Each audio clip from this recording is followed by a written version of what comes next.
Boards and booze, booze and boards, drinks and beers, fight some hordes. Drank too much, forgot our swords, ran back home, filled our gourds, got drunk again, sang some chords. Boards and booze and boards, with Mickey and Jeb. Hey everyone, booze and boards, Mickey and Jeb. Jeb, Mickey. Yep, same as always. Say it was like that last season, and yes. It's like Season 2. Yep, we're back. We finished season 1. I think we did well. Thanks to all the subscribers. Yes, thank you all. Growing a little slowly, but we're getting there. Yep. And we've already got all of season 2 planned, so we've got all the games lined up. And to start season 2, we are going to do on Her Majesty's service. It's the World of Smog. I guess how do you explain it? Like, the world is called like the World of Smog, and there's going to be different. I know there's going to be another different games and stuff like that. The game's by Cool Mini. Yep. If you're familiar with them, they have minis. Yes. Which actually are pretty cool. Yep. And these are actually like half minis because like it's busts of yeah, they're people, busted people. And Jeb kickstarted this. I did not. It's a 2 to 4 player game. 60 minutes. I don't know how I would describe it. It's kind of like steampunk type of theme with it's a little puzzle like type work as puzzle well. Game. Collecting stuff, trying to win, and you can mess with your opponents as well. So right. It's pretty fun. I enjoyed it the few times I've played it.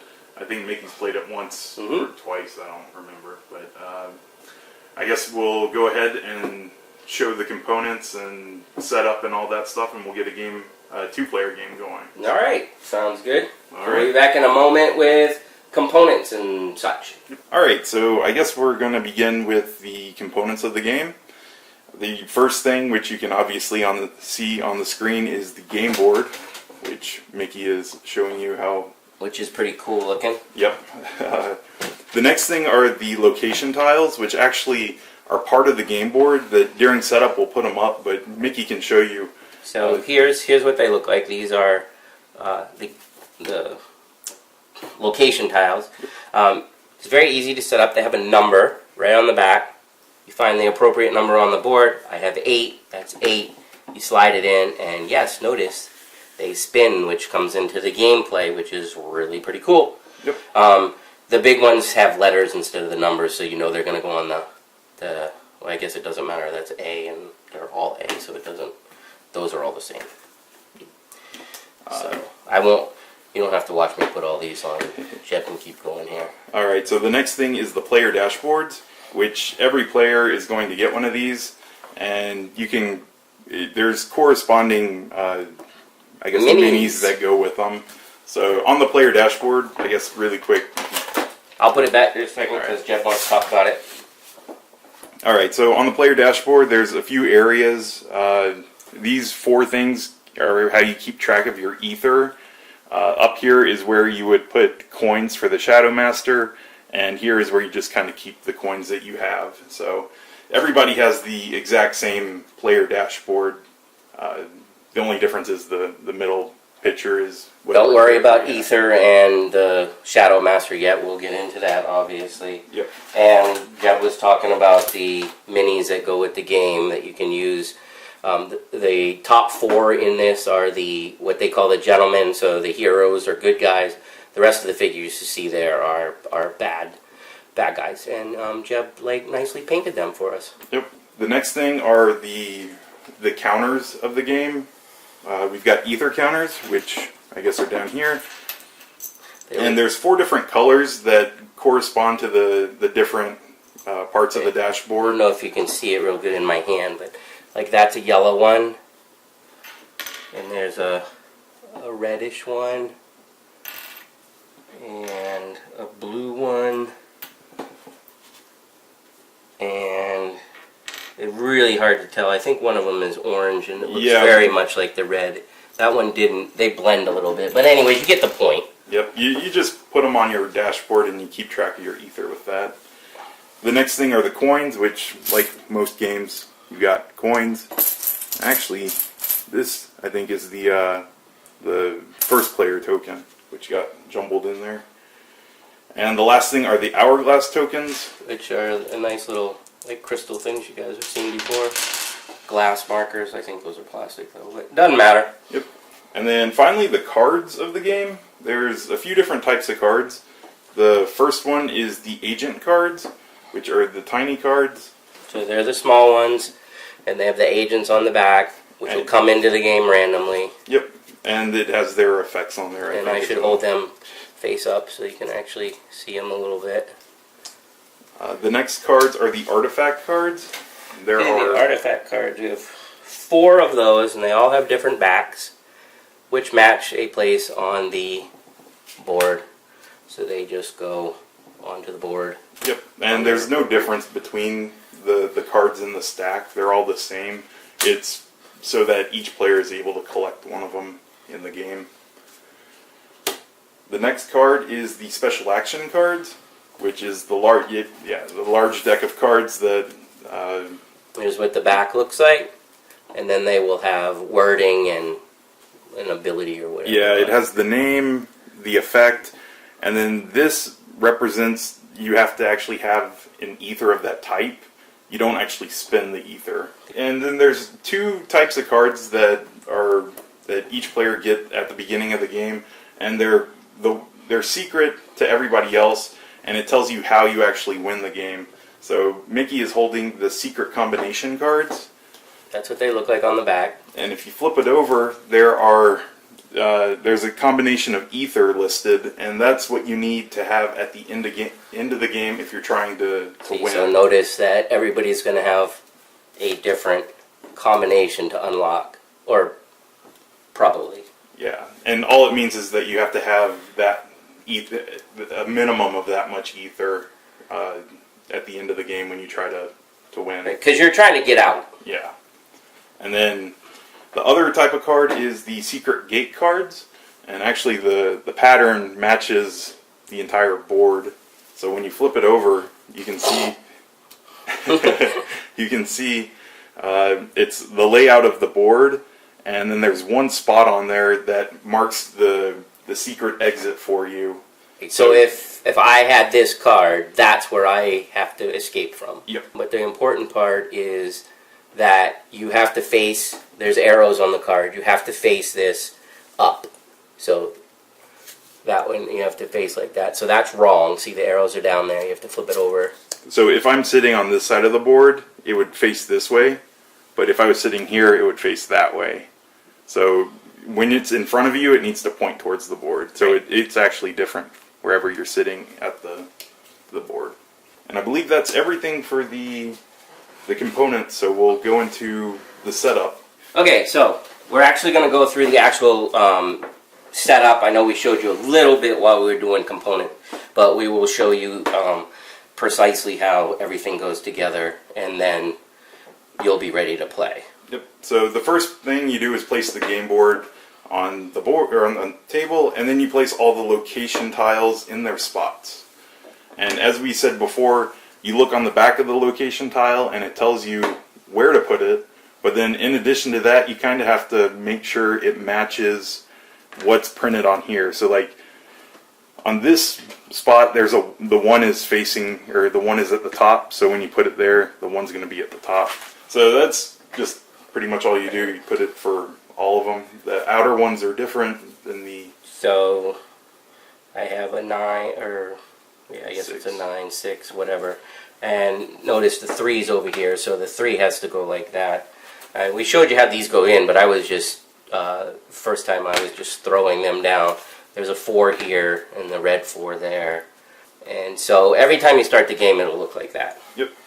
After you put all the tiles on, you're going to shuffle the special action cards. Which again, is this back with the little command things. The rest of the cards don't have words, so... Yeah, and then once you shuffle that, you just put it off to the side. There's not actually a location on the board for them. After that, you will divide the artifacts into the 4 decks, which, as Mickey had shown before, you just place them on the corresponding part of the board. And the way it works is each artifact kind of goes with the outer wheel that it's next to. After you put those, you are going to shuffle the agent cards and then place 4 of them on the board and put their miniature on top of them. You can place them Face up, correct? Yep. So that one is the gatekeeper. Okay, so that's this guy. And then the next we have the doctor. The doctor. Looks like a Fu Manchu guy. That's how I painted him. And then we have the Lost Boy. That's the little sailor guy. And then the last one we have is the merchant. The merchant is the little hobgoblin guy. There you go. And then the other agent cards aren't even used, so these are the only ones that will be in the game. After you do that, each player is going to choose a gentleman and place their mini on the esplanade, which is the technical term for the center tile. You'll take your dashboards, your ether counters, and determine your ether expertise. So, starting from the beginning, Mickey, who are you going to choose? I will be Master Fox. Alright, so he grabs the Master Fox dashboard. Here's the Master Fox figure, so I'll give that to Mickey. He places it on the esplanade. Does it matter if I place on an arrow or not, Jeb? Nope, just anywhere, I guess. He'll get 4 ether counters, and everybody's going to get these. You just grab the different colors, and then you place them on your dashboard on the 0. So notice again on the dashboard, because like Jeb said, these counters are just so you can put it on however many you have. And then the last thing is determining your ether expertise. And this actually depends on where you're sitting at the board. And as you can see, there's yellow on this side, there's blue on this side, there's brown, I guess, on this side, and red on that side. So Mickey is at the yellow side. So that's his ether expertise. These are, again, what Jeb's talking about. If you see my fingers here, I'm on the yellow side. Yep. And the next thing you do is you set all your ether to 0, and then you get 1 free ether of your expertise color. So since Mickey's yellow, he'll move his ether marker to the 1. After that, each player gets 1 secret combination card, 1 secret gate card, and 2 coins. So I'll give Mickey the 2 coins. And I will put them on the coin section of my card, which there's pictures of coins. And then these are the 2 secret combination and secret location decks, so he can just draw the top of each. So far that's what my card looks like, if you guys can't see it, because you probably couldn't, because I was putting stuff on it. And then you can just draw the top card of each of those decks, because one of each, right? what you get. Or not that one. Yeah, you do get a secret combination and a secret gate. You don't get one of these yet. Okay, you don't get one of those yet. Youngest player gets the first player token, and you put it in the top right of your dashboard. So this is the first player token. It would go in the top right of the dashboard, so I'll just throw it over there. And then after that, each player takes 2 hourglass tokens and places them anywhere on the board in turn order. So we haven't actually explained how they work yet, but just to show you what would happen during setup, Mickey would get 2 of these, and I would get 2. And say he was first player, he would get to place one on any of the numbers on any of the locations. Once you know how to play, you can strategically place them. But just for showing, he placed 1, so then it would be me, and I'll place 1 over here.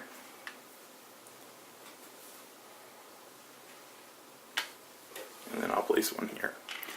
So that's the initial setup, and then you can start playing after that. Alright, so I guess we'll go into the gameplay explanation right now. An overview of the gameplay is that it's played over a series of rounds. It starts with first player, goes clockwise, like most games. And the way rounds work, at the start of the round, everyone's going to receive 1 coin, except the first round of the game. So, because everybody starts with 2 coins. I guess each round consists of player turns, starting with the first player. So on your turn, you get 3 actions, and these are the actions that you're able to perform on your turn. You can choose any 3, any combination of them. The first is to move. So Mickey. Okay, so again, I'm the Master Fox. So if I want to move, I can only move horizontally, whoops, that's vertically for me, but horizontally or vertically, no diagonal moves. Okay, so if I want to move, I move there, or I move there, or whatever. But I only move one space, that's all I get to move. Yeah. So he could spend his whole turn moving, which would be 3 actions for 3 movements if he wanted to. And then for movement, there's only one thing that really limits your movement, and that's the barriers. Right, so if I'm here, and I want to go to there, this is a barrier because, as you can see, it's kind of like shut off the rest of the circle there. And if I want to move through there, I either have to pay a coin, or I can pay an ether, which would mean take wherever your ether marker is and reduce it by 1. So obviously, if you're on 0, you can't use that ether to pay for anything because you don't have any. Yep. So if I pay a coin, then I can jump over to there. Alright, that's everything for movement. The next thing you can do as an action is rotate your tile. Okay, so let's say and you'll see the strategy when we start to play, but I move over here for one action, and then my second action I want to rotate the tile. The way I can rotate the tile is it has to go clockwise.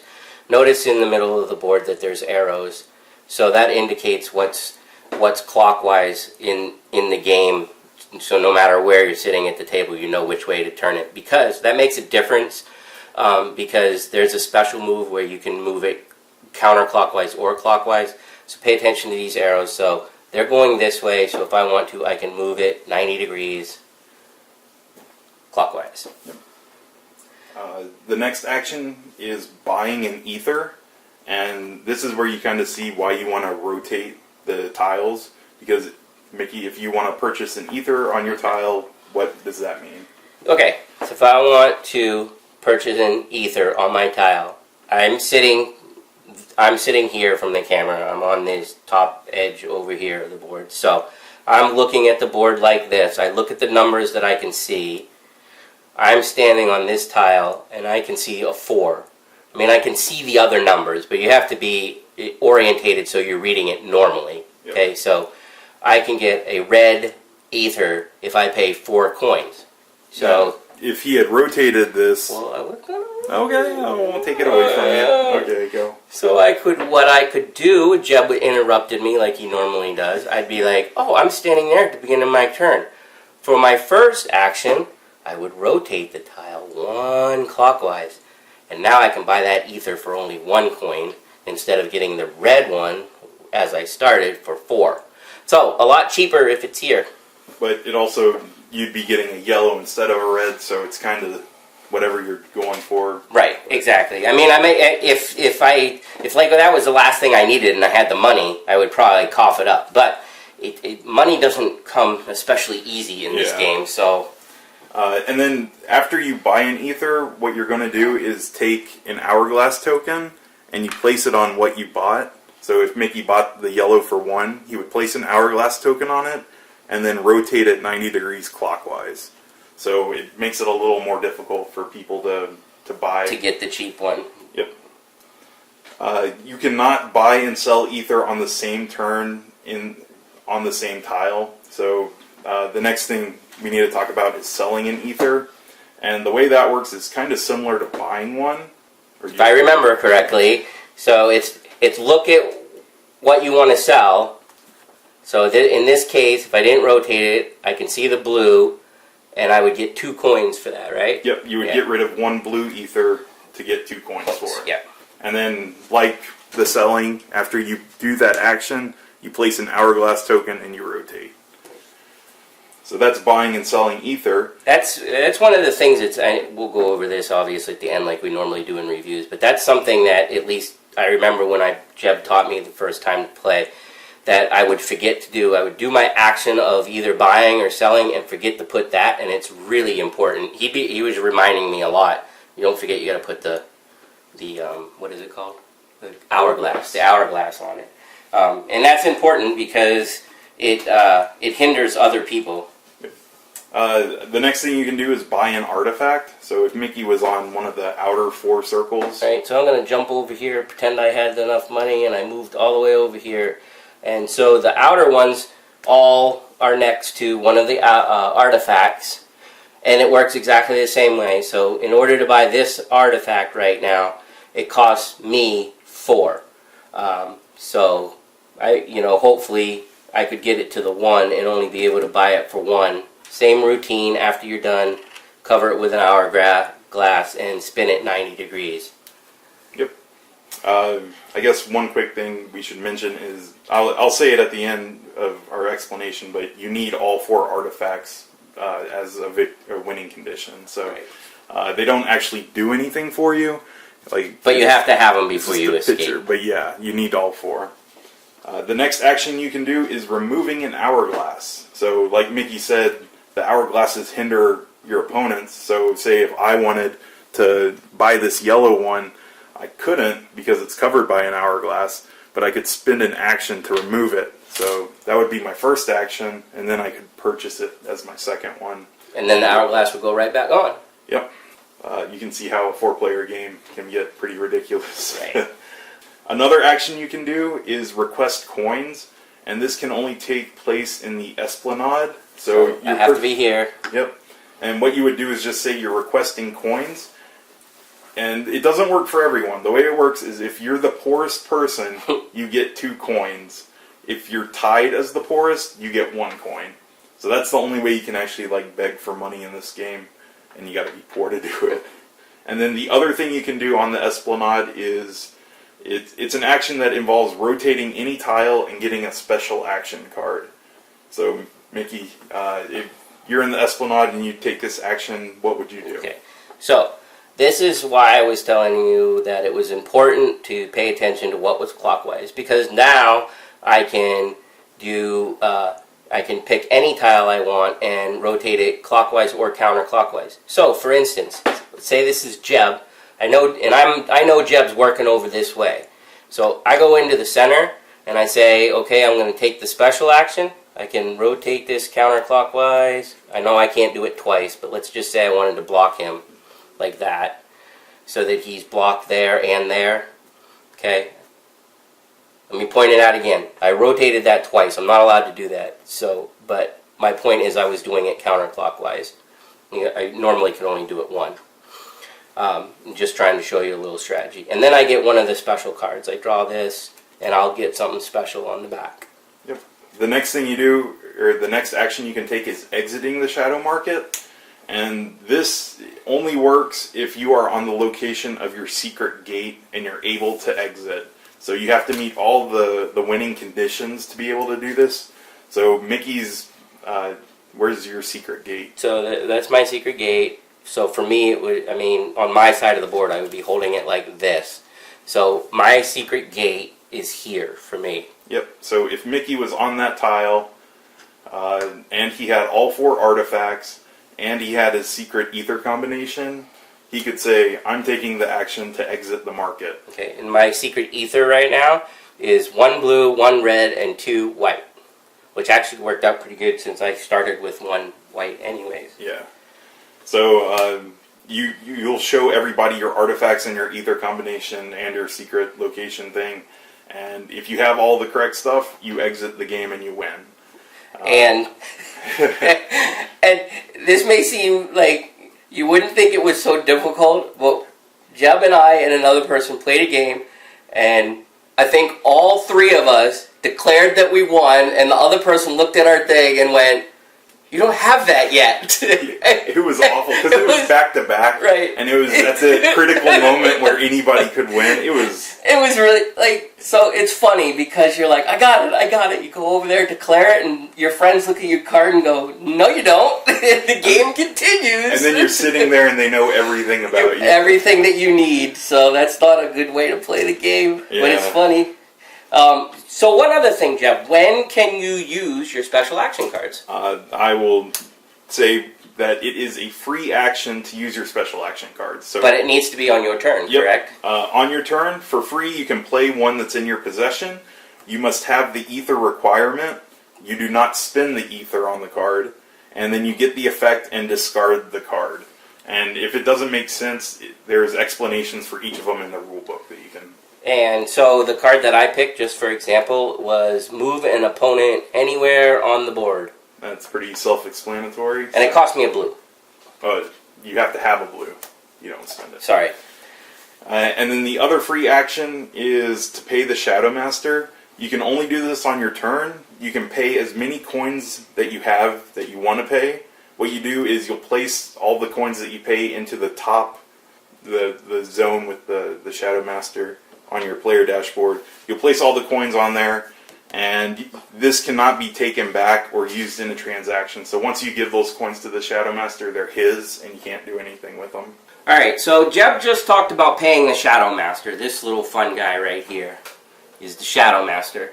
That probably doesn't make too much sense right now, but I'm going to turn this part over to Jeb because he understands it a little better than I do on how all that paying of the Shadow Master affects the game and how the Shadow Master and the agents, which is another really cool part of the game, function. The agents are basically the bad guys that run around the board screwing you over. Yeah. So the Shadow Master, the big thing with him is somebody is going to be able to gain his favor. And when you gain the Shadow Master's favor, you get some good effects and then there's some bad effects. So at the end of every round, there's a check between all the players to see who has the highest amount of coins that they donated to the Shadow Master.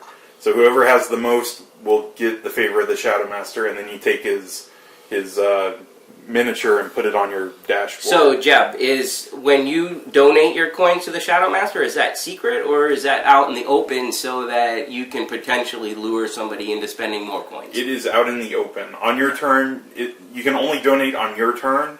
So if I go after Mickey, and on Mickey's turn he donated 3 coins, and then it's my turn, I'm like, well, maybe I want to donate 4, so he doesn't get the Shadow Master. I can do that. Okay, that makes sense. So whoever has the most gets the Shadow Master at the end of the round. If there's a tie, you compare your ether expertise, how much you own of it, and whoever has the most gets him. And if it's still a tie, nobody gets him. Once a person acquires the Shadow Master, all players empty their Shadow Master area. So if I had donated 4, Mickey had donated 3, we'd compare. I had more, so I get the Shadow Master, and then Mickey's 3 coins and my 4 coins go away. And they go back into the bank. The Shadow Master, actually, you can put him on your card so that you know that you have his favor. Yep. And then also, when somebody acquires the Shadow Master, so we didn't mention it yet, but there's a limit of 2 Shadow Agents on the board. When somebody acquires the Shadow Master, you will take the oldest agent on the board and replace it with the next available agent. So when we set up, there's 4, and if there's only 2 allowed on the board, then there has to be a way to rotate them out. Okay, so now the privileges you get with the Shadow Master is, the first thing is whoever has him becomes the first player. The next thing is you get a 4th action on your turn, and that's pretty huge in this game, when you have 4 actions and everybody has 3. And then the last thing is that you're able to move the Shadow Agents at the beginning of the round, which we haven't talked about, but if you have the Shadow Master, you can control the Shadow Agents. The obligations you have when you are in his favor is that at the beginning of every round, when the players get 1 coin, the coin you get goes to the Shadow Master. So you never get that coin that all the other people are getting. And then if there's 5 coins in the Shadow Master area when you have him, they all get discarded. So it's kind of like a timer. So if Mickey's holding the Shadow Master for 5 turns, each turn he's donating 1 coin to it. When it hits the 5th one, it goes, all 5 coins go away, and then there's a chance somebody could steal it that round. So that's about it for the Shadow Master. The next thing is the Shadow Agents. So the way they enter the board is whenever somebody makes the first sell or buy on one of the tiles is when the first Shadow Master comes in. There's actually numbers on the board. So this one's a 1, this is 2, there's 3, and then 4. So the number 1 guy would come in if somebody buys or sells for the first time. And then the same thing happens with the second one. He comes in on the next buy or sell. And then when somebody acquires the Shadow Master, that's how one of them comes out, and then the next guy comes in. And then for moving, at the start of a round, whoever has the favor of the Shadow Master is able to move the agents. And the way it works is an agent will move one tile. In a 2-player game, it's 2 tiles. And then it cannot enter the esplanade, so it can't go to the center. And they are not hindered by barriers. And then the special thing about moving them is if, say, this Shadow Master was on this tile, or Shadow Agent is on that tile, Mickey has control of him. Normally he could just move him 1 if he wanted to, but since there's an hourglass on it, you can burn as many hourglasses on the starting tile of that Shadow Agent, and that adds an extra movement. So if Mickey wanted to move him 1, he could, or he could burn this and then go 1-2, like that. So, Jeb, where do the Shadow Agents get placed when they come into play? Well, Mickey,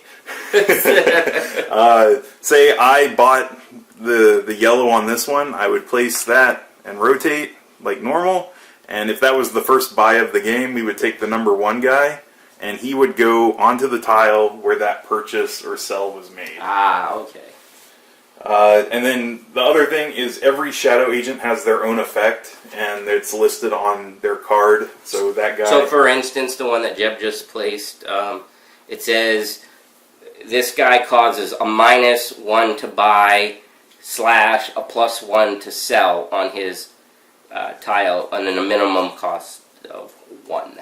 Yeah, so he's actually not a hurtful guy. Right. He helps you out. Because he's the merchant. Yep. And then that's pretty much everything for the game. And then the game end condition, I guess, which we kind of already mentioned, is that you have to take that exit action on your secret tile location, and you have to have all 4 artifacts, and you have to have your secret ether combination.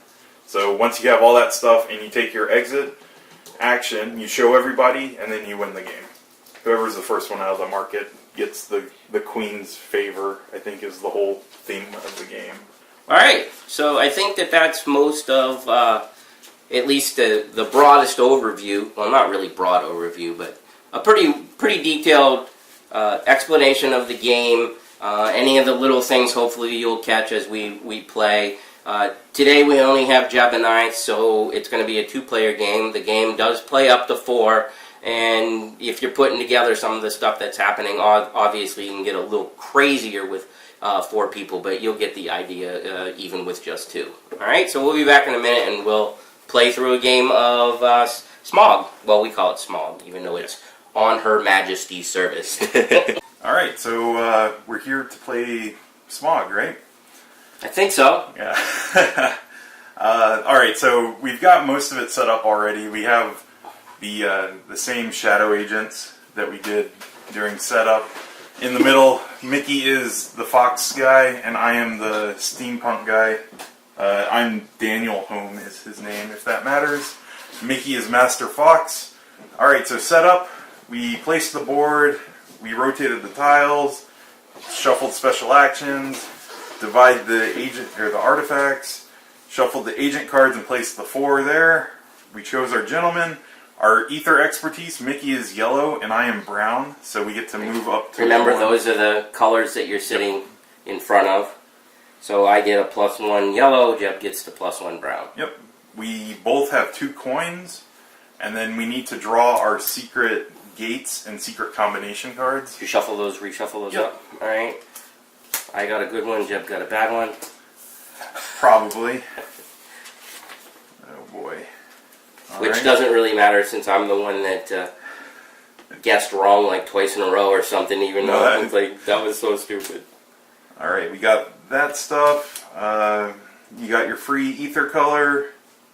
Youngest player goes first. I think that's me, right? Boo.